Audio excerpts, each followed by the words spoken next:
कहाँ रह गई ये चंदा? अब तक तो इसे आ जाना चाहिए था। पुनीत ने अपनी घड़ी में टाइम देखा तो 9 बज चुके थे और उसने जैसे ही पीछे पलटकर देखा, चंदा खड़ी मुस्कुरा रही थी। बदमाश, डरा दिया ना हमका। देखो हम तुम्हारे लिए क्या लाए हैं। ऐसा कहकर उसने अपनी जेब से एक डिबिया निकाली।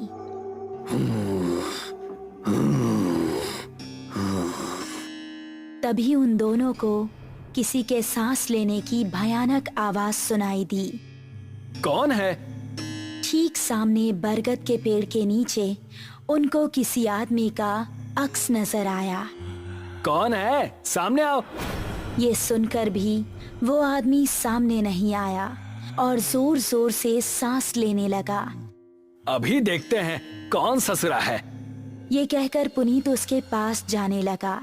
जैसे ही पुनीत उसके पास पहुंचा, उसने भी 2 कदम आगे बढ़ाकर पुनीत का गला पकड़ लिया। उसको देखकर पुनीत और चंदा दोनों का दिल दहल गया। उस आदमी की गर्दन कटी हुई थी और थोड़ी सी खाल में अटकी लटक रही थी। चंदा चिल्लाई और गांव की तरफ ऐसी भागी कि उसने पलटकर नहीं देखा। गांव पहुंची तो उस टाइम पुनीत के पिता घर के बाहर थे।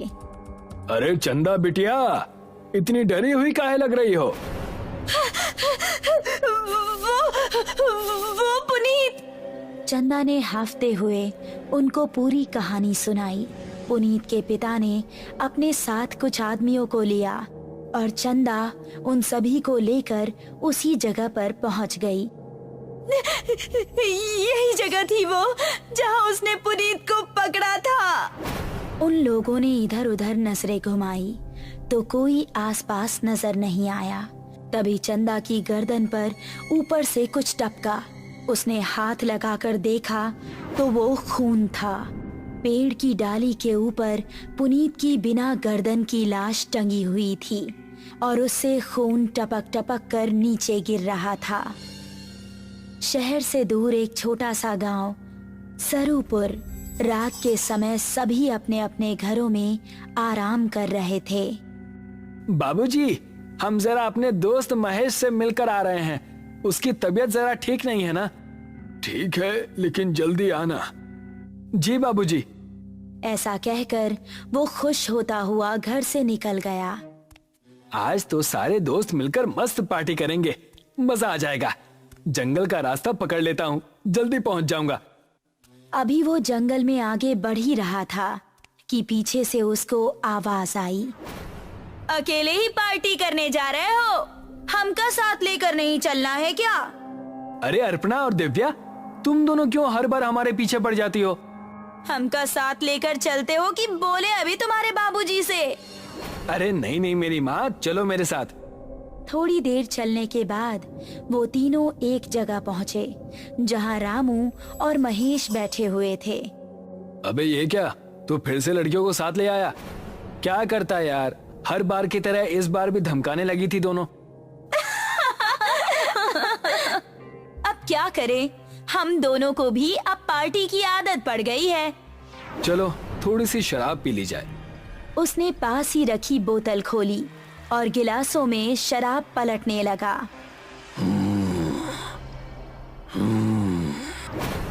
तभी उनको किसी के सांस लेने की आवाज सुनाई दी। उन्होंने देखा तो पांचों के रोंगटे खड़े हो गए। सामने से कठमुंडू चलता हुआ आ रहा था। उन्होंने कदम बढ़ाए ही थे कि तभी कठमुंडू ने दिव्या को पीछे से पकड़ लिया। उसने दिव्या को इतनी जोर से कसा कि उसके मुंह से खून निकल गया। बाकी चारों अब बेहद डर गए और वहां से भाग निकले। दिव्या उसकी पकड़ में फंसी दर्द से कराह रही थी।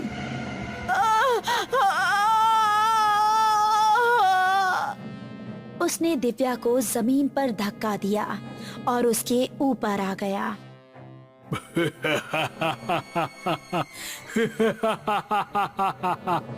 उसने दिव्या के सीने में हाथ डाला और उसके सीने से खून की धारा निकल पड़ी।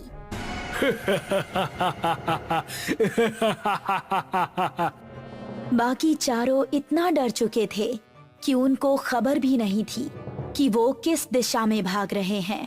वो काफी देर तक भागते रहे। अब अपर्णा की हालत खराब हो चुकी थी। वो आ जाएगा, रुकने का समय नहीं है। ऐसे कब तक भागते रहेंगे? हम जा कहाँ रहे हैं, कोई बताएगा? हम रास्ता भूल चुके हैं, हमें नहीं पता कि गांव किस तरफ है। क्या कह रहे हो तुम? फिर तो हम सबका बचना नामुमकिन है।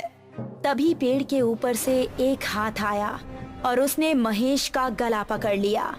ये हाथ कठमुंडू का ही था। राकेश ने महेश का पैर पकड़कर उसे बचाना चाहा, लेकिन कठमुंडू ने उसको पूरी तरह से ऊपर खींच लिया और वो तीनों चिल्लाते हुए वहाँ से भाग निकले। वो देखो, सामने वो घर, उसके अंदर चलते हैं। वो तीनों एक घर के अंदर घुस गए और राकेश ने जल्दी से दरवाजा बंद कर दिया। तभी कोई जोर जोर से दरवाजा पीटने लगा। तीनों का शरीर इस समय बुरी तरह से कांप रहा था। दरवाजे की धम धम उनके दिल को दहला रही थी। तभी खिड़की से कठमुंडू का एक हाथ अंदर आया और उसने अपर्णा का हाथ पकड़ लिया। बचाओ! अगर ये यहाँ है तो दरवाजे पर कौन है? राकेश ने दरवाजा खोला तो सामने गांव के बिरजू काका थे। बिरजू काका जल्दी से अंदर आए। उन्होंने कठमुंडू का हाथ पकड़ा और छुड़ाने लगे। कठमुंडू उनके छूते ही चीखने लगा।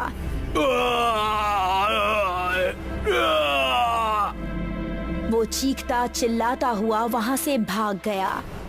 तुम ठीक तो हो अर्पणा? मैं ठीक हूँ, शुक्रिया बिरजू काका। तुम लोग यहाँ करने क्या आए थे, वो भी इस समय? हमसे गलती हो गई बिरजू काका, लेकिन ये कौन है और आपको देखते ही वो भाग कैसे गया? ये कठमुंडू है। ये सुनकर वो तीनों एक दूसरे का मुंह देखने लगे। बहुत सालों पहले हमारे गांव में एक डाकू पल्लव सिंह का बड़ा खौफ था। गांव में एक बूढ़ी औरत रहती थी जिसका एक ही बेटा था। उसने धूमधाम से अपने बेटे की शादी की। शादी के अगले ही दिन डाकू पल्लव सिंह ने हमला बोल दिया। उसने पति और पत्नी दोनों को मार डाला और सारे गहने लूट लिए। अपने बेटे और बहू को मरता देख बुढ़िया तड़प उठी। पल्लव सिंह, जिस सोने के लिए तूने मेरा परिवार उजाड़ दिया, यही सोना तेरे लिए अभिशाप बन जाएगा। तू कभी नहीं मरेगा, सिर्फ भटकता रहेगा और इस सोने से हमेशा दूर भागेगा। ये सुनते ही पल्लव सिंह हंसता हुआ वहां से चला गया। कुछ दिन बाद पल्लव सिंह के ही एक आदमी ने उस पर हमला कर दिया।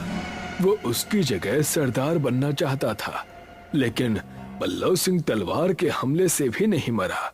उसकी गर्दन आधी ही कटी और थोड़ी सी खाल में अटक कर रह गई।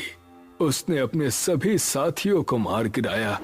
उसने अपने उंगलियों में जितनी भी सोने की अंगूठियां पहनी थी वो गर्म होने लगी और उसके हाथ जलने लगे। बुढ़िया का श्राप अब शुरू हो गया था। उसने सभी अंगूठियां उतार फेंकी और जंगल में भाग गया। तब से अब तक वो जंगल में ही रहता है। मेरे छूने से वो इसलिए भाग गया क्योंकि मेरे हाथ में ये सोने का कड़ा है। ये कहानी सुनकर वो तीनों हैरान रह गए। चलो यहाँ से निकलो, वो फिर से आ सकता है। बिरजू काका को रास्ता पता था, इसलिए वो तीनों उनके पीछे पीछे जा रहे थे। जब वो जंगल की सरहद पर आ पहुंचे थे, तभी कठमुंडू वहां आ गया। उसने अपर्णा का पैर पकड़ लिया।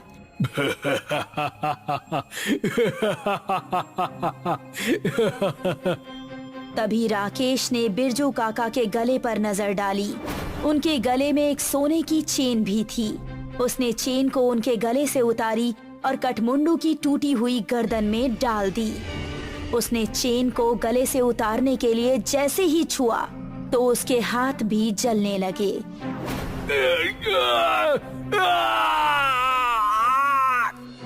वो वहां से भाग निकला।